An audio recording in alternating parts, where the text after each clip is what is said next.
You have chosen war, and I will make your life miserable. You have married a useless woman, Kelechi. A woman who will bring you nothing but shame. Mama, this must stop. If you cannot live in peace with my wife, then you should go back home. So this is what she has done to you? She has turned you against your own mother? The morning was calm, too calm, the kind of calm that hides a storm. Muna stood in the kitchen, her hands moving gently as she stirred the pot over the fire, the aroma of her cooking filling the house with warmth, her face peaceful, her spirit quiet. Until, suddenly, the door flew open with a loud bang. Mama Ngozi stepped in like a raging storm, her eyes sharp, her presence heavy. "Leave that kitchen," she commanded, her voice loud and unforgiving. Muna turned slowly, her expression soft, respectful. "Mama, the food is almost ready," she said gently. But Mama Ngozi cut her off instantly. "Did you not hear me?" she snapped. "I said leave. I will not allow my son eat food prepared by a woman who does not know her duty." The fire crackled softly, the tension rising with it. For a brief moment, the air stood still. Then Muna did something unexpected. She smiled, calmly, quietly, and without a single word, she wiped her hands and walked out of the kitchen. That silence, that smile, it was not weakness, it was something else entirely. And that was how it began. The humiliation came like rain that refused to stop. "Useless girl," Mama Ngozi would mutter loudly. "Is this how your mother trained you?" she would say, shaking her head in disgust. Some days she laughed cruelly, comparing her to the other wives. "My other sons married real women, not this one who only knows how to smile and do nothing." The words were sharp, meant to wound, meant to break her spirit. But Muna never reacted. She did not argue, she did not cry, she did not defend herself. She only smiled and walked away, day after day, as if she was watching, waiting, enduring, until Kelechi began to notice the tension, the bitterness, the quiet suffering in his own home. One evening, his voice grew firm. "Mama, this must stop," he said. "If you cannot live in peace with my wife, then you should go back home." But Mama Ngozi only laughed, a cold, mocking laugh. "So this is what she has done to you. She has turned you against your own mother." Then her voice dropped, more dangerous, more deliberate. "You have married a useless woman, Kelechi, a woman who will bring you nothing but shame." She was not just insulting Muna, she was planting doubt, slowly, carefully, like poison. And yet, inside that same house, Muna remained calm, unshaken, unmoved, with that same quiet smile on her lips, as if she already knew something no one else did, as if she was waiting for the perfect moment. Now, before we go any further, kindly subscribe to support this channel. Come with me, let me take you through this powerful life lesson story. Let us watch till the very end to see what becomes of Muna in her young marriage and whether her mother-in-law will ever let them live in peace or if fate has something else waiting for her. Sit back, relax, and let me take you to where it all began. The village square was alive with the deep echo of drums, laughter rising into the evening air, and colors dancing from every corner as the New Yam Festival unfolded in full celebration. Elders sat in pride, children ran freely, and young maidens stepped into the center, their bodies moving in graceful rhythm, beads glistening against their skin with every turn, every sway, every smile. And among them stood Muna, breathtaking, calm, and elegant. Her beauty not loud, not desperate, but impossible to ignore, the kind that quietly commands attention without asking for it. Kelechi, standing among a group of young men, was laughing at a joke he could no longer hear, because in that very moment his eyes found her, and everything else faded. His laughter died slowly on his lips as he stared, completely drawn in, unable to look away. Kelechi, what is it? One of his friends nudged him playfully, following his gaze, then chuckled. Ah, so this is where your eyes have gone. Another added, laughing, Go and talk to her if you are a man. But Kelechi said nothing, his heart beating faster than he could control.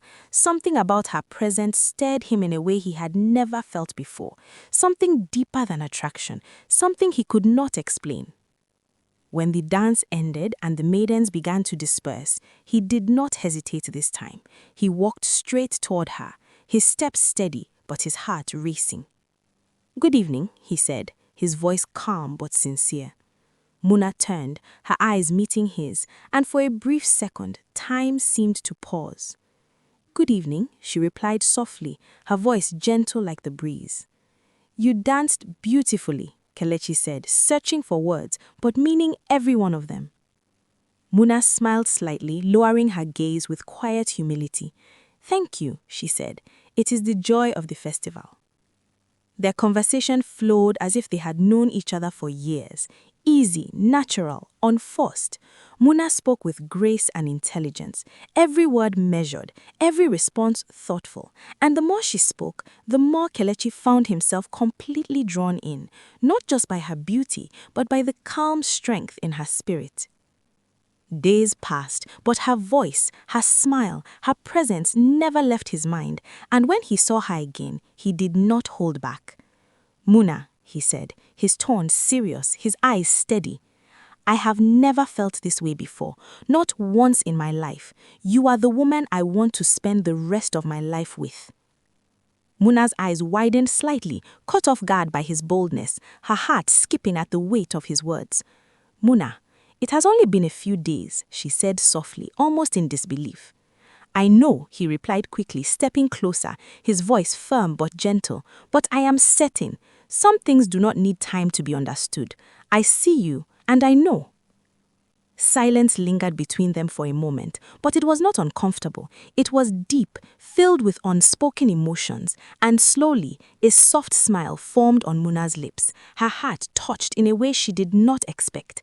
And from that moment, their love began to grow, quickly, genuinely, like something destined from the very beginning. Kelechi walked beside Muna with quiet pride as they approached his family house, his heart steady with certainty. Hers gentle but slightly anxious, her wrapper neatly tied, her eyes respectful as they stepped into the compound, where his father, Chief Okafor, sat beneath the shade, observing them with calm wisdom. The moment he saw them, his face broke into a warm smile. So this is the young woman, he said, rising slowly. You are welcome, my daughter. Muna bowed her head slightly. Thank you, sir, she replied softly. Chief Okafor nodded approvingly, his eyes kind. You have chosen well, my son, he said, placing a hand on Kelechi's shoulder. But across the compound, seated quietly, was Mama Ngozi, her silence louder than any greeting, her eyes fixed on Muna, studying her from head to toe, saying nothing at first. Then slowly, she forced a thin smile that never reached her eyes. You are welcome, she said, her tone controlled, almost too careful. Thank you, Mama, Muna replied respectfully, maintaining her composure. Then the questions began. Where is your family from? Mama Ngozi asked sharply. What does your mother do? Can you cook well? Do you wake early? Do you know how to keep a home? Each question came like a test, probing, uncomfortable, meant to unsettle. But Muna answered each one calmly, her voice steady, her words respectful, never once raising her tone or showing irritation. And though she smiled gently, Mama Ngozi's eyes remained cold, unconvinced, unmoved. Later that evening, when Muna had stepped away, Mama Ngozi turned to Kelechi, her face no longer pretending. That girl is not the woman for you, she said firmly. Kelechi frowned. Mama, I am not finished, she cut in sharply. I will choose a wife for you, just as I did for your brothers. She leaned forward slightly, her voice filled with authority. Do you see their homes? Do you see how their wives respect me? I control what happens there, and there is peace." She paused, her eyes narrowing. Those women know their place. Kelechi shook his head slowly, disbelief in his eyes. "Mama, I am not my brothers," he said firmly. "I have chosen Muna." The tension rose instantly. "You will do no such thing," Mama Ngozi snapped, her voice rising. "You are making a mistake." "No, Mama," Kelechi replied, his tone stronger now. "This is my life, and I will marry her." The argument exploded, voices clashing, emotions rising. Mama Ngozi moved from anger to tears, then to threats, then to manipulation. "After everything I have done for you, this is how you repay me?" she cried. "You will regret this decision." But Kelechi did not back down. His decision was made, and no amount of pressure could shake him. And so the wedding day came, bright and joyful, filled with music, laughter, and celebration. Guests danced, families rejoiced, and Muna stood beside Kelechi, radiant and happy, her heart full of hope as they were joined together. But in the midst of the joy, there was a moment, a quiet moment no one else noticed. Mama Ngozi stepped close to Muna, her face calm but her eyes dark. She leaned in slightly, her voice low and sharp, like a whisper carried by the wind. "You have chosen war," she said softly, "and I will make your life miserable." For a second, the world seemed to pause, but Muna did not flinch. She did not respond with anger or fear. Instead, she smiled, calm and composed, her silence speaking louder than any words, as if she had already accepted the challenge and was ready for whatever would come. Muna and Kelechi stepped into their new home with hearts full of hope. The house was modest, small and simple, but to them it was everything. A place where love would grow, where laughter would live, where their future would begin. Muna moved through the space with quiet joy, arranging things with care, while Kelechi watched her with admiration, often teasing her just to hear her laugh. "So, this is how you plan to run our home?" he would joke, leaning against the doorway.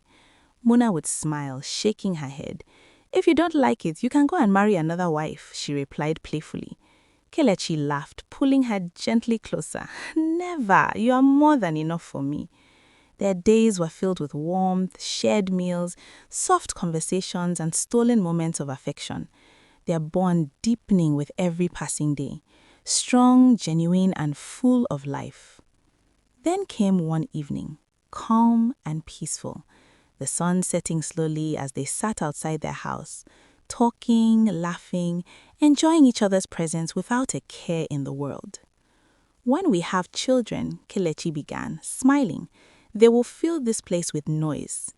Muna laughed softly. "And you will be the one chasing them around, not me." Their laughter echoed gently until suddenly it stopped. A shadow stretched across the ground before them. Both of them turned, and there she was, Mama Ngozi, standing at the entrance of the compound, her face unreadable, her presence heavy, almost suffocating. No greeting, no smile, no warning. Just silence. Kelechi's expression hardened instantly as he stood up. "Mama, what are you doing here?" he asked, his voice tense. Mama Ngozi stepped forward slowly, her eyes moving from her son to Muna, then back again. "I have come," she said, her voice firm and unapologetic, "to train your wife." The words fell like a command, not a request. Kelechi's anger rose immediately. "No, Mama, you cannot just walk into my house and—" "Kelechi," Muna's soft voice interrupted him. He turned to her, surprised. She stood calmly, her face composed, her eyes steady. "Let her stay," she said gently. Kelechi frowned. "Muna," but she gave him a reassuring look, a quiet confidence that made him pause. "It is all right," she added softly. Mama Ngozi watched them closely, a faint, knowing look crossing her face, as if she had just taken the first step into a battle she had already decided she would win, while Muna stood there, calm and unshaken, as though she had already seen how it would all end. The next morning began quietly, the soft crackle of firewood echoing through the small kitchen as Muna stood over the pot, staring gently, her movements calm, her face peaceful as she prepared her husband's meal with care. But that peace did not last long. The door suddenly flung open with force, and Mama Ngozi stormed in, her presence sharp and commanding. "Leave that kitchen," she barked without greeting. Mona turned slowly, her voice soft and respectful. "Mama, the food is almost ready." "Did you not hear me?" Mama Ngozi snapped, stepping closer. "I said leave. I will not have my son eat food cooked by a woman who does not even know how to be a wife." For a brief moment, silence filled the space, the fire popping quietly beneath the pot. Then Muna did something unexpected. She smiled, calm and unbothered, wiped her hands gently on her wrapper, and without a single word, she stepped aside and walked out of the kitchen. That was how it began. From that day, the house no longer felt the same. Mama Ngozi's voice became constant, sharp and relentless. "What kind of girl are you?" she would say loudly. "Is this how your mother trained you?" Other times, she would laugh bitterly. "Even a child can cook better than this, yet you call yourself a wife." She compared her endlessly. "My other sons married real women, women who know their duty, not one who only knows how to smile and do nothing." The words were meant to sting, to provoke, to break her spirit, but Muna never reacted. She never argued, never raised her voice. She only smiled faintly and walked away, her silence calm, steady, almost unsettling, as if she refused to give life to the insults thrown at her. Kelechi began to notice the tension in the air, the way his once peaceful home now felt heavy with bitterness. One evening, unable to hold it in any longer, he turned to his mother, his voice firm. "Mama, this must stop," he said. "If you cannot live in peace with my wife, then you should return to your home." But Mama Ngozi only laughed, a dry, mocking laugh that carried no warmth. "So this is what she has done to you," she said, shaking her head. "She has already turned you against your own mother." Kelechi sighed, frustration clear on his face. "No one has turned me against you. I just want peace." But Mama Ngozi stepped closer, lowering her voice, her words more deliberate, more dangerous. "Peace?" she scoffed. "You call this peace? Living with a woman who cannot cook, who cannot serve you properly?" She paused, letting her words sink in before delivering the final blow. "You have married a useless woman, Kelechi. A completely useless woman." Her voice lingered in the air like poison, slowly, carefully, trying to plant doubt in his heart, trying to turn him against the very woman he loved. But inside the house, Muna remained the same, calm, silent, her lips curved in that faint, knowing smile, as if she was watching everything unfold and waiting for her time. One quiet afternoon, the sun hanging lazily in the sky, Mama Ngozi sat comfortably, fanning herself as Muna rested nearby, her face calm, her body still. Then suddenly, Mama Ngozi's voice cut through the silence. "Muna, go and fetch water for me," she ordered, not even looking at her. Muna did not move. She remained seated, her posture relaxed, her eyes steady, as though she had not heard. Mama Ngozi frowned, slowly turning toward her. "Did you not hear me?" she snapped. Still, Muna did not move. The silence that followed was heavy, unfamiliar. Then anger rose quickly in Mama Ngozi's chest. Her pride stung, her authority challenged. She stood up abruptly and walked straight toward Muna.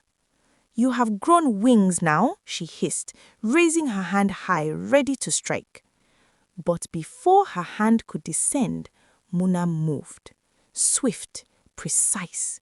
She stood up and caught her wrist mid-air, firm, unshaken.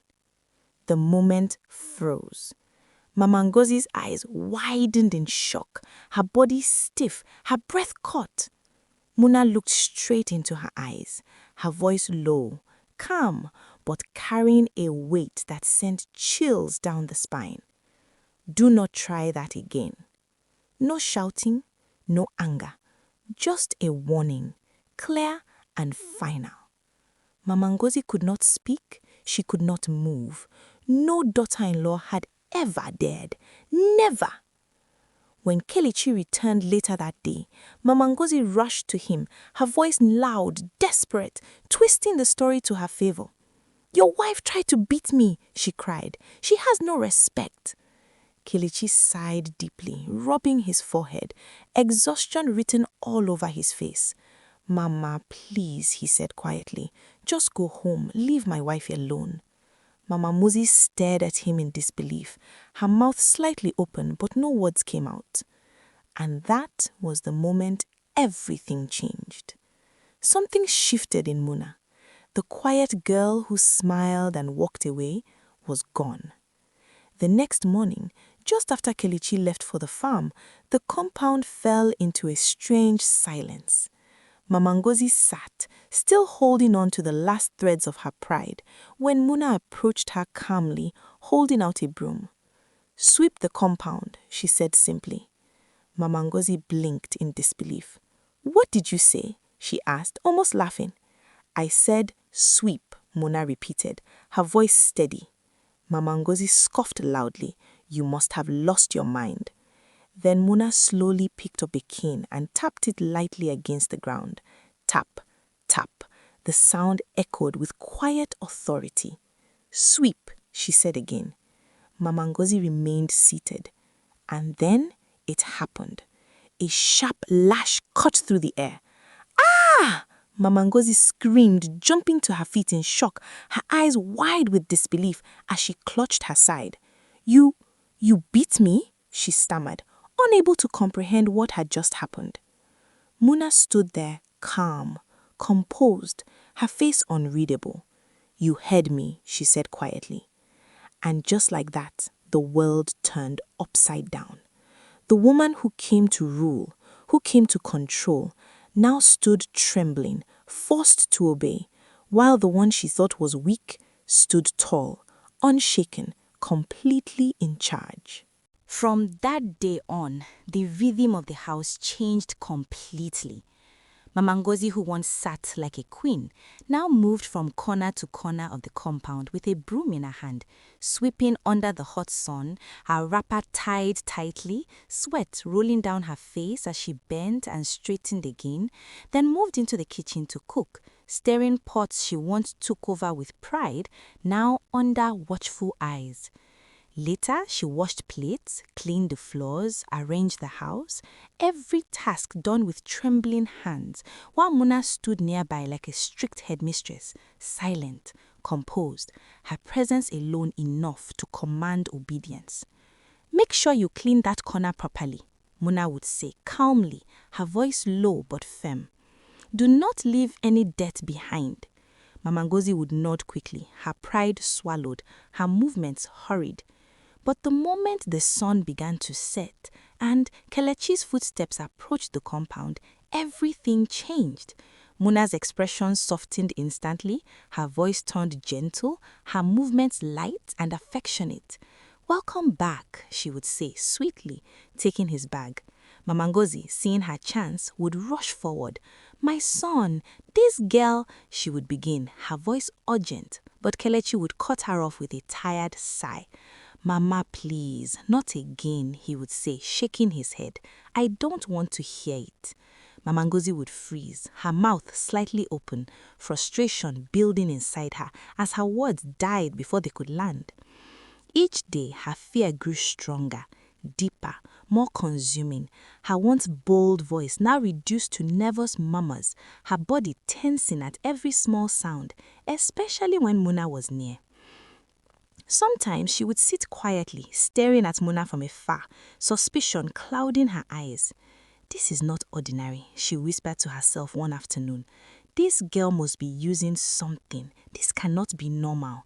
But she dared not say it out loud, dared not provoke what she could not understand. And then there were moments that would have been laughable if they were not so real. One afternoon, Mama Ngozi tried to sweep slowly, dragging the broom lazily across the ground, hoping to rest her aching body, glancing around to make sure Muna was nowhere in sight. She let out a small breath of relief. "At least I can rest small," she muttered under her breath. Then suddenly, a voice came from right behind her. calm and quiet. Faster. Mama Ngozi jumped in fear, nearly dropping the broom as she spun around, her heart racing wildly. Ah! You want to kill me? She gasped, clutching her chest. Muna stood there silently, her face unreadable, the cane resting lightly in her hand. Mama Ngozi quickly bent down and resumed sweeping, this time with speed and urgency, her fear now complete, her authority gone, reduced to the shadow of the woman she once was. The weight of it all became too much for Mama Ngozi. The fear, the humiliation, the quiet terror that followed her every step in that house. She could no longer bear it. Her pride had been broken, her spirit shaken, and for the first time in her life, she felt powerless, completely powerless. That night, she lay awake on her mat, her eyes wide open in the darkness, listening to every sound, her heart restless, her thoughts racing. I cannot continue like this, she whispered to herself, her voice trembling. This is not my house. This is not my life. Before the first cock crowed, while the world was still wrapped in silence, Mama Ngozi slowly rose from her bed, careful not to make a sound. She glanced toward the inner room where Muna and Kelechi slept, her breath held for a moment as if expecting Muna to suddenly appear, but nothing moved. With shaky hands, she began to gather her things, folding her wrapper quickly, stuffing her belongings into a small bag. Her movements rushed, desperate, like someone escaping danger. I must leave before she wakes, she muttered under her breath, her eyes darting nervously toward the door. When she was done, she lifted the bag gently, her footsteps light, almost silent as she moved across the compound, each step filled with urgency, fear pushing her forward. She did not look back, she did not say a word, she did not wake anyone. She simply walked out of the house, out of the compound, disappearing into the quiet of the early morning like someone fleeing from a nightmare. When the sun finally rose and the day began, Kelechi stretched and stepped out, expecting the usual morning routine. But something felt different. The compound was too quiet. He frowned slightly, looking around. Mama, he called out. No response. He walked toward her room and pushed the door open. Empty. His brows furrowed in confusion. Muna, he called, turning back. Have you seen my mother? Muna stepped out slowly, her face calm, her voice soft. No, she replied gently. Kelechi looked around again, puzzled. She didn't say anything. She didn't even tell me she was leaving, he said, more to himself than to her, shaking his head in disbelief. But behind him, where he could not see, Muna's lips curved into a soft, quiet smile. Subtle, knowing, as if everything had gone exactly the way she expected, as if the storm had finally passed, just the way she wanted. Mama Ngozi walked for a long time, her steps slower than before, her shoulders no longer raised in pride but slightly hunched, her once commanding presence now softened by exhaustion, and something deeper, something quieter, something like defeat. When she finally arrived at her husband's house, she paused at the entrance, holding her small bag tightly, as if unsure whether she still belonged there. Chief Okafor looked up from where he sat, and his brows lifted in surprise. Ngozi, you are back? He asked, slowly. She nodded faintly, her voice unusually soft. Yes, I have returned. There was no drama in her voice, no anger, no authority, just calm and a strange kind of humility that had never been there before. She stepped inside quietly, placing her bag down gently, her eyes avoiding his gaze, her once loud and confident voice now replaced with silence, as though she had finally learned something she never expected to learn. Later that day, when a familiar figure approached the compound, Mama Ngozi happened to look up, and the moment she saw Kelechi standing at the entrance, her entire body stiffened, her eyes widened, and without thinking, she took a step back, her breath quickening, her heart racing. For a brief second, she looked like she would run, like she would disappear into the house and hide. Mama? Kelechi called, walking closer, his voice filled with concern and confusion. But she said nothing. She only stood there, her hands trembling slightly, her pride gone, her fear still lingering. That was when Kelechi realized something had changed, something deep, something permanent. And from that day on, Mama Ngozi stopped going to her son's homes. She stopped interfering. She stopped trying to control what was never hers to control. The woman who once walked into homes like a ruler now stayed in her own space, quiet, observant, different. But the greatest change came in the way she spoke. One by one, she went to her daughters-in-law, her voice low, her eyes no longer filled with judgment. "I am sorry," she said to one, "for everything I did. I should not have treated you that way." The women stood there in shock, their eyes wide, their mouths slightly open, unable to process what they were hearing. "Mama, you are apologizing?" one of them asked in disbelief. Mama Ngozi nodded slowly, her voice trembling slightly. "Yes, I was wrong." The words were simple, but they carried the weight of a lifetime, and for the first time, the woman who once ruled with fear stood before them with humility, seeking peace and offering something she had never given before: respect. One quiet afternoon, Mama Ngozi was sitting outside her husband's house when she noticed a familiar figure approaching. She looked up slowly, and there she was, Muna, walking with calm grace, her steps steady, her presence peaceful, her expression gentle. When she reached her, she bowed her head slightly, her voice soft and respectful. "Mama, good afternoon."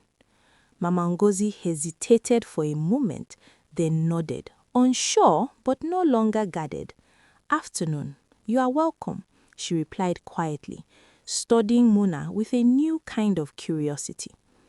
As Muna sat beside her, there was a brief silence, not tense, not heavy, just different. Then Muna took a breath and spoke, her voice sincere.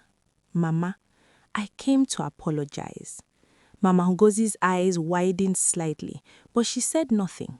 Muna continued gently. "For everything that happened, for the pain, for the way things turned out, I am sorry."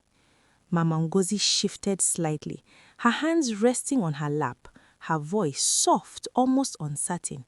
You are apologizing to me?" Muna nodded, her eyes calm. "Yes, and I also want you to know something. What happened between us?" She paused briefly, then added with a quiet promise. "No one will ever know." For a moment, Mama Ngozi stared at her, searching her face, and then something unexpected happened.